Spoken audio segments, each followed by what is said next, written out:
Well, this game had a bit of a controversy already during its production. First, people were wondering if it's even a real game, which is kind of warranted as we already had a game in recent history that turned out to be basically unfinished and something else than was advertised with the day before, and some other games of the same kind. Then it looked like it would actually be released. But then the war happened and everything that was Russian was immediately cancelled and controversial. After some more blunders, some probably overblown, some pretty dumb accidents, and some maybe on purpose by a couple of people that were involved in the game itself was actually released. I will not go any further into the controversy and just focus on the game from now on. Anyways, I'll just say that I'm against war in general and just wanted to talk about this crazy game. And let me tell you, it's really crazy. I used to measure insanity in media by the Dark Tower books by Stephen King, a series of books which at the halfway point mindfucked me so badly that I needed the break, not just from Stephen King books, which I overall pretty much love, but reading in general. For a couple of months. No more damn books. No more books. This here is an even bigger mindfuck. But a mindfuck doesn't have to be bad, so let's talk about things one at a time. First, the premise. P3 is a special agent entering a complex in the Kazakh SSR. The reason for his visit, his boss Sechenov, a well-known scientist, who uses a new element called polymer, which helped to advance science forward into realms some of which we haven't even achieved in our days, and which put the Soviet Union on the forefront of science and progress, at least in the technical and scientific sense. They now have humanoid robots that are actual robots,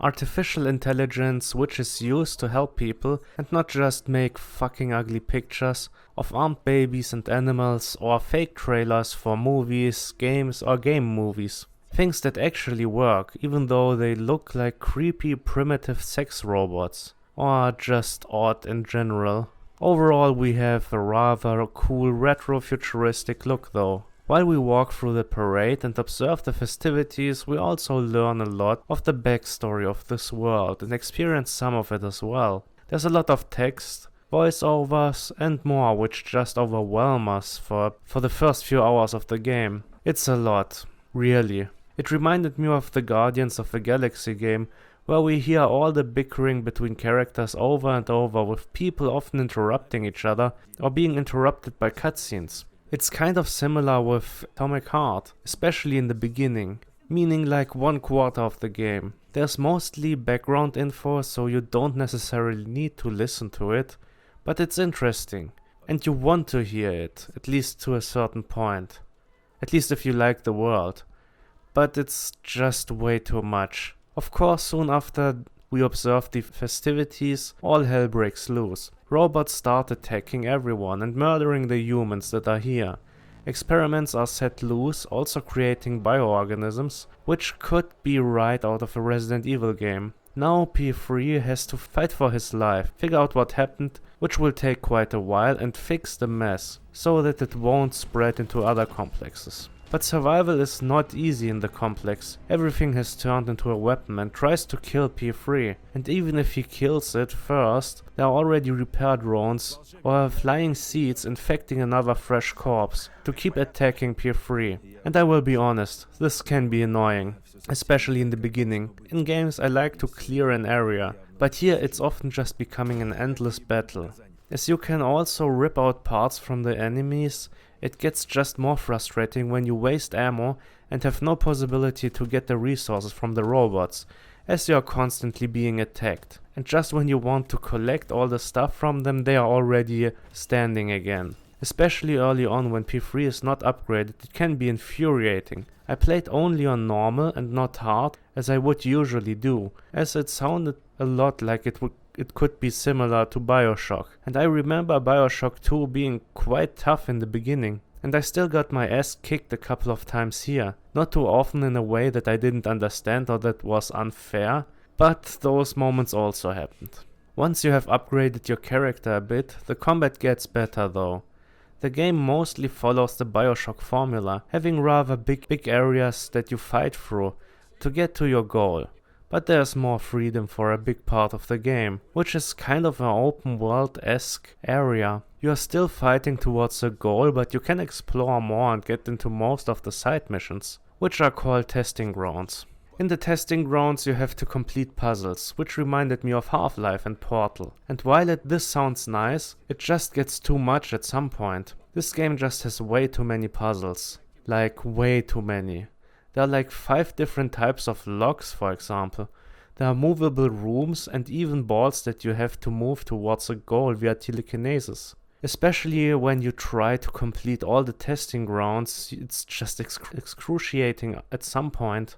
But there's even more you can do. As I said, you can upgrade. To upgrade your weapons, you need to unlock blueprints for them first, which you can find in the world and mostly in the testing grounds. So P3 can turn his more or less standard weapons into sci-fi weapons or just mean-looking melee weapons, of which there are 5, which is a bit overkill, as you don't have many guns in this game in general. You have a PM, an AK, a shotgun, a fat boy, and several electro weapons with different fire rates and dealing different amounts of damage. But P3 has also a glove with an AI which basically grants him superpowers, which can be unlocked with polymer. These range from character upgrades like more health and more electro, to special abilities like the always equipped shock, which shoots electricity out of the glove, a shield which protects P3, Mars telekinesis which is lifting enemies in the air and then throws them back onto the ground, and others. There are some more, but I mostly used these ones. As I said, combat gets better as you upgrade and progress. You have to have the right weapons equipped to make certain fights go over quicker though. For example, the bio boss enemy Plush is best fought with a melee weapon that has a fire capsule added. I fought the first couple of those guys without a fitting melee weapon and could still defeat them, but it was tough. Once I had a melee weapon and the fire capsule, it was really easy to go through it though. It's nice that you can still win a fight even if you have the wrong weapon equipped. Which is not nice is that you are still getting rushed and overwhelmed even later in the game. P3 is getting rushed over and over and over again, to the point that seeing the robots in their punching pose in front of me most of the time infuriated me. But overall the fights, especially against the bio enemies, can be fun. And it's just great to start shooting, seeing more and more enemies coming, and suddenly some Russian rock pop music playing.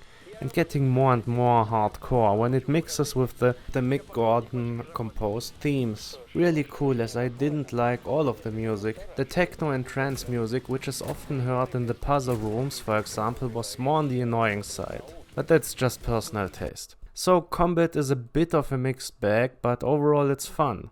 But what about the story? Well, you have probably already seen the crazier moments of the game, like the vending machine that looks like a fridge and is sitting on P3, but murdering everyone else. Or the robots in general, which have a weird sexual element to them it seems, which even P3 and the glove talk about at one point in the game. Well, what if I tell you that there might be a reason for that?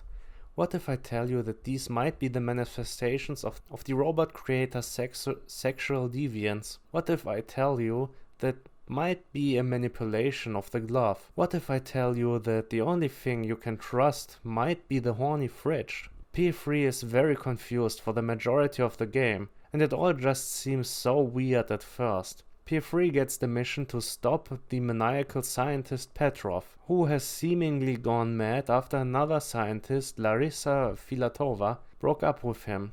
At least that's the theory, but the glove AI, called Charles, is raising doubt in P3 of what actually is happening. Same eventually goes for the babushka, Zina, that is gun-wielding and secretly helping P3 and is suspiciously well informed about what is going on. Maybe Sechenov is not the great hero and helper of P3, who resurrected him after a mission gone terribly wrong in Bulgaria. And maybe P3's mysterious past will be lifted. Atomic Heart starts as confusing and kind of stupid story in an interesting world. It seems like they just made some weird shit up for the game, but once they are done with the world building and focus more on the personal story of P3 and what is probably actually going on, it gets very interesting and is actually a pretty good story, I would say. Honestly, I felt kind of rewarded after going through all of it and having all those twists and turns in the end. I really wouldn't have expected the guy who is called stupid for most of the game, and that rightfully so, to actually have some good thoughts about what's going on and have a more interesting past and think more about what to do and be conflicted. Mind control and erasing one's awareness or past are also playing a big role here.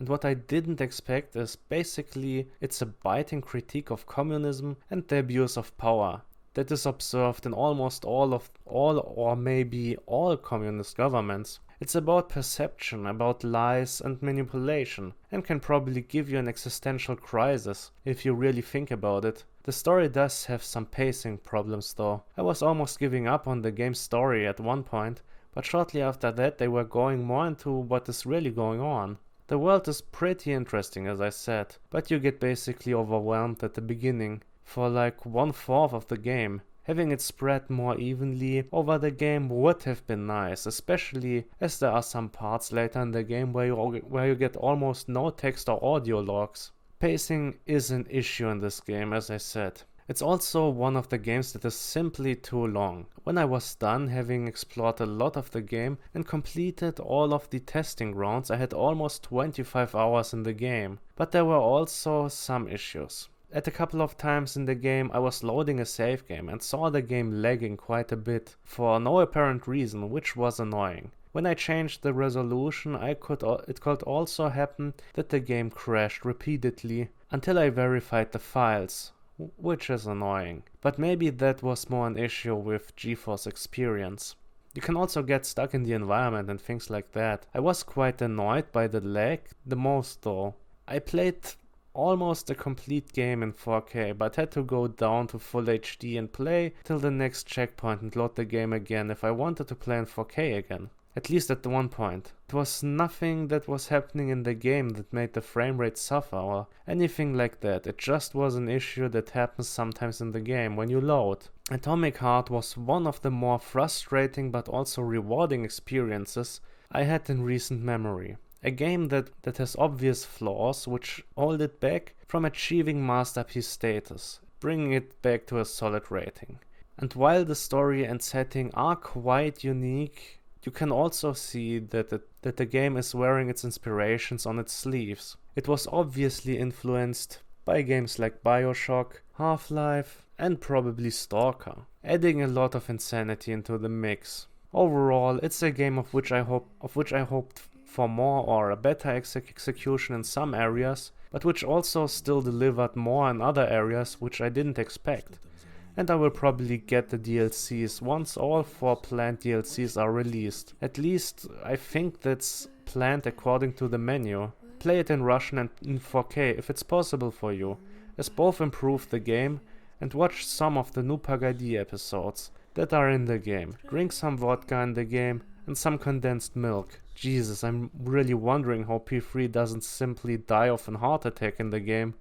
And also talk to the corpses to enhance the feeling of existential threat you will encounter if you experience some proper Russian storytelling. I hope they will fix the flaws with the sequel and the DLCs will be worth my time and money once I check them out, and Atomic Heart will get an 8 out of 10. Не позволяйте ей связать вам руки! Да я пытаюсь! Не видишь?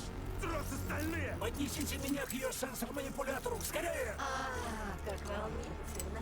Непокорная властная мужчина меня заводит! Сейчас я тебя заведу! Только добраться до тебя! Обожаю мачо! Я вся горю! Ближе! Я не дотягиваюсь! Сейчас стараюсь! Сильная тварь! Я к твоим услугам, милый. Мечтаю порадовать тебя. Что я могу тебе сделать?